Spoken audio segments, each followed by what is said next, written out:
대원교회 성도 여러분 반갑습니다. 대원교회 2024년 사순절의 깊은 묵상, 오늘 이제 두 번째 시간입니다. 이번 그 사순절의 주제가 소망, 십자가의 길을 걸어가는 우리의 태도, 십자가의 길을 따르는 우리의 태도라는 그 주제로 말씀들을 함께 나눕니다. 어제 우리가 참회 수요일을 시작하면서는 우리에게 주신 그 하나님의 새로운 언약, 그 언약의 주인공이 우리라는 것을 말씀을 통해 확인할 수 있었고요. 오늘 이제 두 번째 날은 마태복음 4장 4절의 말씀을 중심으로 순종의 길을 걸어가신 그 예수님의 이제 그 생애들을 우리가 살펴보기를 원합니다. 4장 4절 말씀이에요. 예수께서 대답하여 이르시되 기록되었을 때 사람이 떡으로만 살 것이 아니요 하나님의 입으로부터 나오는 모든 말씀으로 살 것이라 하였느니라 하시니, 마태복음 4장 4절의 말씀입니다. 잘 알고 계시는 것처럼 여러분, 예수님은 공생애를 시작하시기 전에 광야에서 40일 동안 금식을 하셨습니다.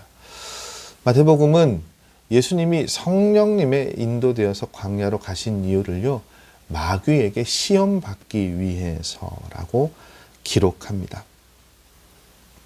과거에 이스라엘 백성들은 광야에서 하나님께서 그 40년 동안 만나를 먹여주셨어요. 근데 그 음식을 먹으면서도 이스라엘 백성들은 무엇을 불평했습니까? 애굽의 음식을 그리워하면서 하나님을 불평하고 때로는 하나님께 등을 돌리기도 했죠. 여러분, 하나님께서 광야길을 걷게 하시는 이유가 어디에 있었습니까? 이스라엘을 시험하시기, 테스트하시기 위함이었어요. 근데 이스라엘 백성들은 그 광야의 테스트를 통과하지 못했죠. 실패했습니다. 근데 여러분, 예수님은 다르셨어요. 40일 금식 기도를 하신 후 배고픔을 느끼시는 예수님에게 시험하는 자가 제안을 하죠. 어떻게 제안합니까? 내가 만일 하나님의 아들이거든 명하여 이 돌들로 떡덩이가 되게 하라. 여러분, 그 제가 몇 차례 말씀드리잖아요. 저는 이스라엘 성지순례 가서 가장 많이 눈물을 흘렸던 것이 이 광야의 돌들을 보면서 제가 눈물을 가장 많이 흘렸어요. 그 이스라엘을 이렇게 그 성지순례를 하다 보면 그 식사 가운데 그게 있어요. 그 베드로 물고기, 뭐 오병이어 교회 가서 거기에 그 물고기하고 떡을 이렇게 그 먹는 그 코스가 있어요. 근데 이제 거기서 그걸 이렇게 고기랑 떡을 먹고 광야에 가서 돌을 보면 저만 그렇게 느끼는지 몰랐는데 이 돌들이요, 떡과 너무 유사하게 생긴 거예요. 그러니까 여러분, 그냥 우리가 예수님은 하나님이시니까 뭐 그 인간의 몸을 입고 오셨잖아요. 40일을 금식하셨단 말이에요. 여러분, 40일 금식 전 아직 한 번도 못 해봤어요. 언젠가 한번 해야 되겠다라는 마음은 있는데, 가장 길게 저는 금식한 것이 1년에 이제 그 고난주간이 되면 월, 화, 수, 목, 금 5일 금식이 제일, 어떤 해에는 6일, 7일, 이게 부활절 아침까지도 하기로 했었는데 요즘은 보통 한 5일 정도 금식합니다. 그것도 이제 뭐 작년에는 저녁 금식만 하기도 하고, 근데 그 전 해에는 또 2년 전인가는 또 5일을 물하고 커피만 마시면서 이렇게 금식을 하기도 하고 뭐 그랬는데, 5일 금식도 여러분 너무 힘들어요. 막 그 한 3일쯤 되면 막 신물도 올라오고 뭐 기력도 없고요. 너무너무 힘들어요. 근데 여러분, 예수님께서 40일을 금식하셨단 말이에요. 그리고 마치고 나서 예수님께 그 정말 떡처럼 생긴 돌들을 떡으로 만들으라고 이야기를 해요.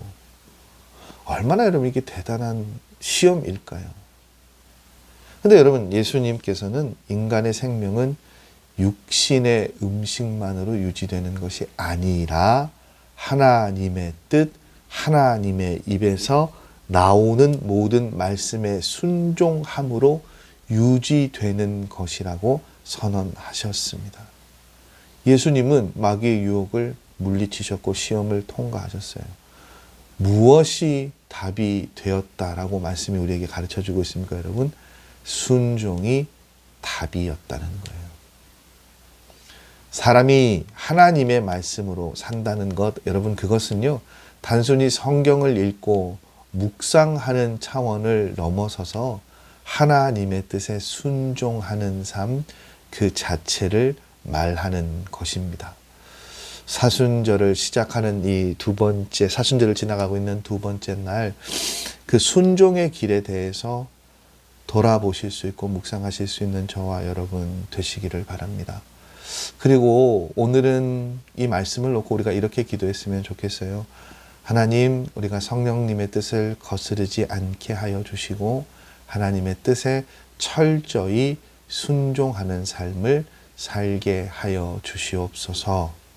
여러분 그렇게 기도하시고 이 사순절의 기간, 그 기간을 넘어서서 평생 순종의 걸음을 걸어가실 수 있는, 길을 걸어가실 수 있는 저와 여러분 되시기를 바랍니다. 두 번째 날 말씀 마무리합니다. 오늘도 기도하는 가운데 여러분 순종의 길을 은혜로 걸어가실 수 있는 여러분의 삶이 되시기를 원하고요. 저는 세 번째 날 다시 여러분 찾아뵙도록 하겠습니다. 오늘 하루도 승리하시고 내일 복된 모습으로 찾아뵙겠습니다. 안녕히 들어가십시오, 여러분. 내일 뵙겠습니다.